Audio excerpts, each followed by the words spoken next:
ka mingi kuradi kooba inimene, lähme räägime temaga. Jaa, lähme räägime temaga. Jaa, mina ka. Kuidas sa saaksid selline internetis hakkama?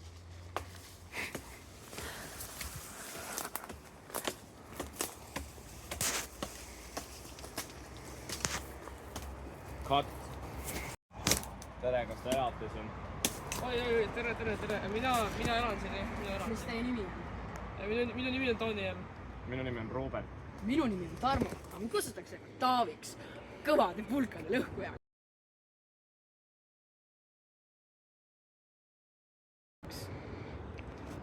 Me tahaks teid intervjueerida.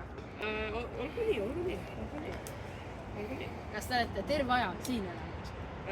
Mina olen siin elanud 36 aastat. Päriselt või? Jaa. Kuidas te olete ilma tehnoloogiat hakkama saanud? Ilma tehnoloogiata. Ma olen lihtsalt seda puud viimased 35 aastat peksnud. Seda on näha. Kas ma võin ka proovida? Jaa!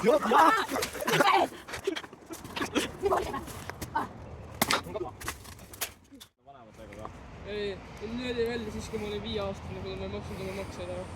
See on väga kahju. Kas teie vanemad elavad ka metsas? Ei, nad elavad 3-korruselises 15-miljonilises korteris.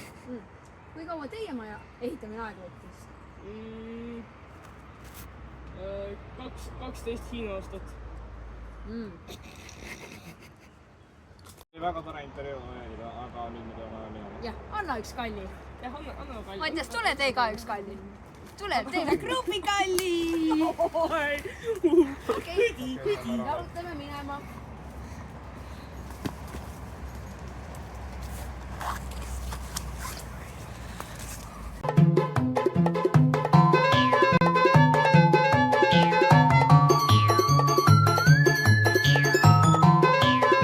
Räägite enda vanematega või?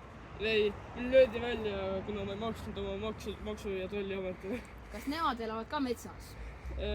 Nagu ma just ütlesin, ei, nad elavad 3-korruselises 1 miljoni euroses majas.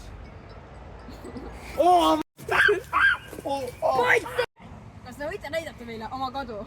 Tere! Me ütlesime juba terega taun.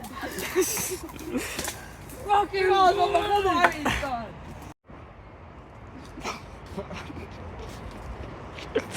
Räägite enda vanematega ka?